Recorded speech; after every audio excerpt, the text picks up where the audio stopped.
नमस्कार, मैं हूं देवांशु। आप देख रहे हैं न्यूज फाउंडेशन। झारखंड में विधानसभा के चुनाव हो रहे हैं और पहले चरण का मतदान 13 नवंबर को संपन्न हो गया। अब दूसरे चरण का मतदान जो है वो 20 नवंबर को होगा और चुनावी नतीजे 23 नवंबर को आएंगे।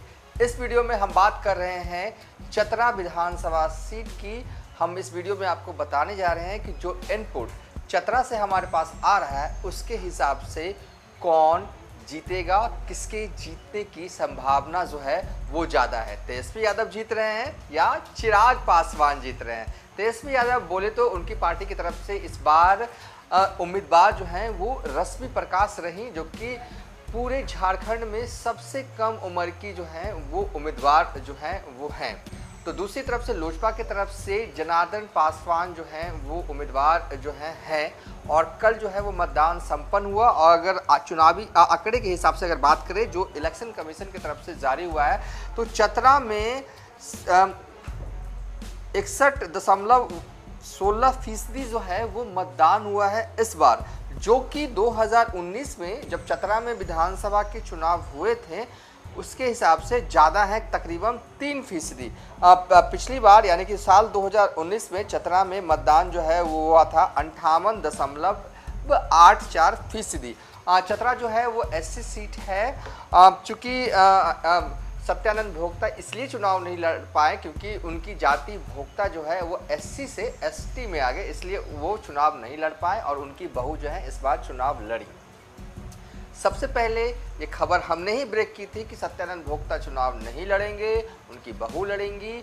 और आज इस वीडियो में अभी हम बताने जा रहे हैं आखिर क्या कुछ हुआ आखिरी वक्त। कल वोट जो बढ़ा है वो किसके पक्ष में जा रहा है और किसके खिलाफ में जा रहा है। देखिए तेजस्वी माफ़ कीजिएगा, देखिए चिराग पासवान ने 11 नवंबर यानी कि चुनावी प्रचार के आखिरी दिन जो है वो चतरा में जो खेल खेला उसका क्या असर रहा ये हम विस्तार से बताएंगे। दरअसल चिराग पासवान ने अपने जीवन का सबसे लंबा रोड शो जो है वो किया।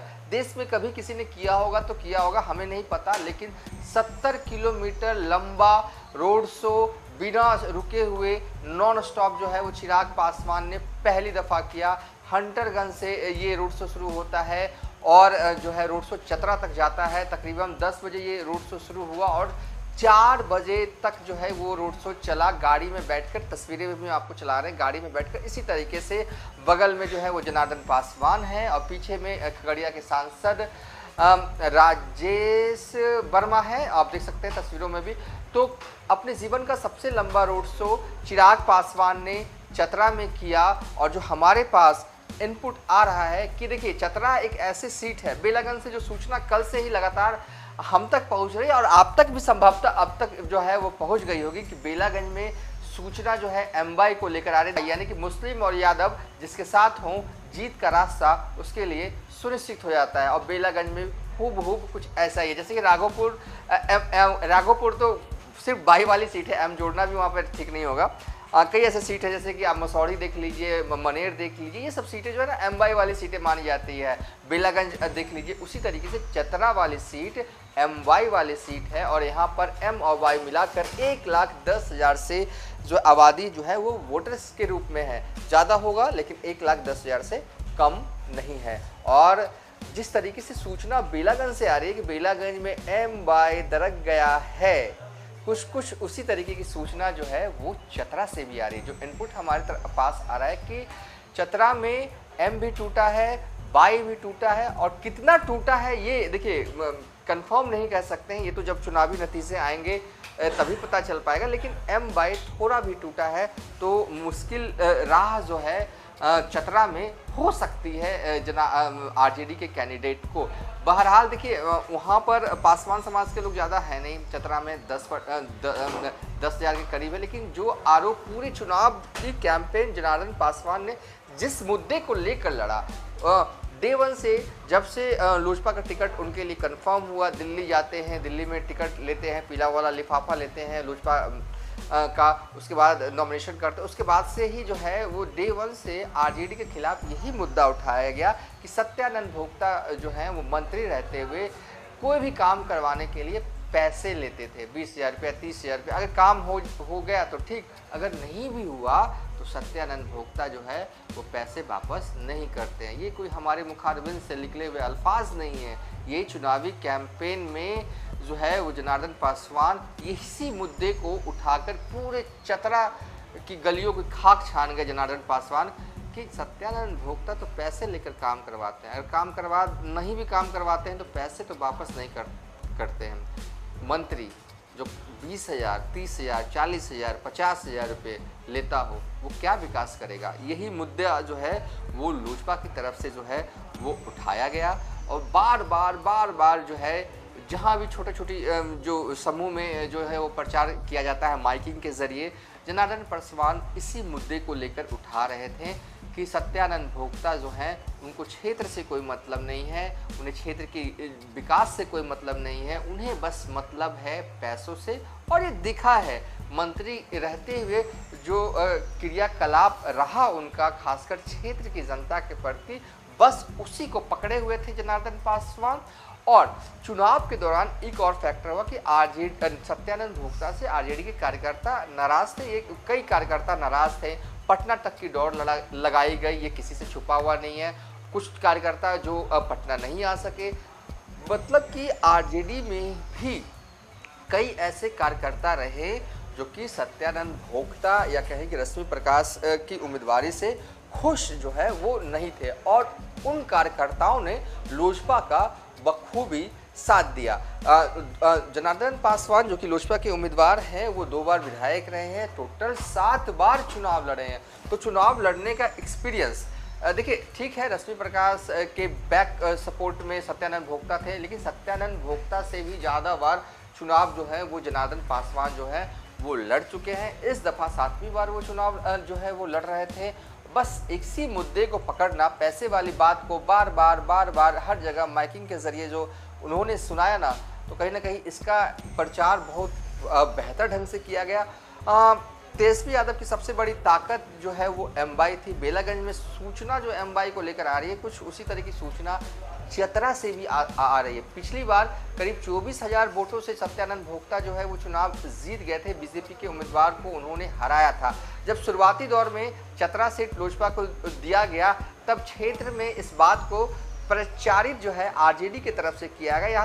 यहाँ तक कि खुद तेजस्वी यादव ने भी कहा मन से कि जानबूझकर बीजेपी वालों ने ये सीट जो है वो लोजपा को दे दी, इसलिए दे दी क्योंकि बीजेपी वाले जानते हैं कि वो इस सीट से हार नहीं सकते हैं, इस सीट से जीत नहीं सकते, इसलिए ये सीट जो है वो लोजपा को दे दी गई है हारने के लिए। कुछ इस तरीके का माहौल जो है वो बनाने की कोशिश तेजस्वी यादव के तरफ से किया गया, और लगा भी कि एक कमज़ोर सीट जो है वो चिराग पासवान को दी गई है। लेकिन चिराग पासवान की पार्टी को जैसे ही जो है वो ये सीट मिली, उसके बाद उनकी पार्टी के जमुई के सांसद अरुण भारती ने चतरा में मोर्चा जो है वो संभाल लिया। कहने को वो इस वक्त लोजपा रामविलास के जमुई सांसद हैं, लेकिन किरदार उन्होंने चुनाव में झारखंड प्रभारी का निभाया। 15 दिन लगातार उन्होंने कैंप किया। तो दूसरी तरफ तेजस्वी यादव का 2-3 दौरा जो है वो चतरा में होता है, वो भीड़ जो है पानी जो है वो बारिश होती रही चतरा में, चिराग पासवान भाषण देते रहे। तो कुल मिलाकर लबोलुबाब कहा यह जाता है। कहने का तात्पर्य यह है कि जो इनपुट हमारे पास आ रहा है उसके हिसाब से एमवाई में सेंधमारी जो है वो हुई है। कितना हुआ है? अगर ज़्यादा हुआ है तो फिर जनार्दन पासवान जीत जाएंगे, उन्हें कोई नहीं रोक पाएगा। अगर कम हुआ होगा तो कसमकस एक टाइट फाइट वाली सिचुएशन जो है वो चतरा में हो सकती है। लेकिन फिर भी अगर मोटे तौर पर देखा जाए, कोई पूछे कि कौन भारी है, कौन किस पर भारी पड़ेगा, तो इसका सीधा जवाब अभी यही हो सकता है कि चिराग पासवान ने जिस तरीके से मेहनत की है 10-15 दिन चुनाव से पहले, वो और दूसरी तरफ आरजेडी के खेमे की तरफ से रश्मि प्रकाश ने भी, हालांकि मेहनत तो चुनावी प्रचार में सब लोग करते हैं, लेकिन जो मुद्दे उठा दिए जाते हैं और जो मुद्दे को उठाकर जो प्रचारित कर दिया जाता है ना, और तो फिर सारा खेल उसी का होता है। आखिरी मोमेंट, आखिरी 24 घंटे या 72 घंटे अगर किसी के नाम रहा, अगर 13 तारीख को कहेंगे 10 नवंबर से लेकर 13 तारीख किसके रहा, तो जाहिर तौर पर लोजपा रामविलास के नाम रहा, क्योंकि अपने जीवन का सबसे लंबा रोड शो करते हैं। और कहा जा रहा है कि इसने काफ़ी हद तक माहौल बदला है चतरा में, क्योंकि लगातार 70 किलोमीटर की यात्रा या रोड शो करना कोई छोटी बात होती नहीं है। चिराग पासवान ने किया, सबों का अभिवादन करते गए, रास्ते में जो भी लोग दिखे। तो इस रोड शो ने काफ़ी हद तक माहौल बदलने में लोजपा के पक्ष में मदद जो है वो की है, जो सूचना हमारे पास आ रही है। बहरहाल जीते कोई भी, लेकिन ओवरऑल अभी भी ये है कि लोजपा के उम्मीदवार जनार्दन पासवान जो है, एक बात और ऐड कर देते हैं, उसके बाद फाइनल कंक्लूजन देंगे कि चुनाव संपन्न हो जाता है 13 नवंबर को। 14 नवंबर को भव्य पूजा जो है वो जनार्दन पासवान अपने घर में करते हैं। पीली पीली धोती वाली तस्वीर भी हम साझा कर रहे हैं। घर में पूजा पाठ करते हैं और बयान भी देते हैं, और कॉन्फिडेंट भी उनके चेहरे पे झलक रहा है कि वो जीत रहे हैं। और फिर चुनाव के बाद भी इस बात का जिक्र कर रहे हैं कि सत्यानंद भोक्ता जो है ना 20-20 हज़ार 30-30 हज़ार रुपया लेते थे। शायद वो 20 दिन 25 दिन से उनको बोलने की हर आदत हो गई होगी पैसे वाली बात, इसलिए चुनाव के बाद भी पैसे वाली बात को वो बोल रहे हैं। खैर, दूसरे खेमा आरजेडी है। आरजेडी के लोग भी कॉन्फिडेंट में हैं, ऐसा नहीं है कि सिर्फ जनार्दन पासवान कॉन्फिडेंट में है कि वो जीत रहे हैं। आरजेडी वाले भी टाइट हैं, कह रहे हैं ना सत्यानंद भोक्ता की बहू रश्मि प्रकाश जीत रही है। लेकिन जो सिनेरियो, करंट सिनेरियो जो बनता हुआ दिख रहा है, उसके हिसाब से अभी भी स्ट्रॉन्ग जोन में जो है वो लोजपा रामविलास के उम्मीदवार नज़र आ रहे हैं। अगर चिराग पासवान ये सीट जीत जाते हैं तो एनडीए में उनका कद जो है और भी बढ़ने वाला है। फिलहाल अभी तक के लिए इतना ही। आप देखते रहिए न्यूज़।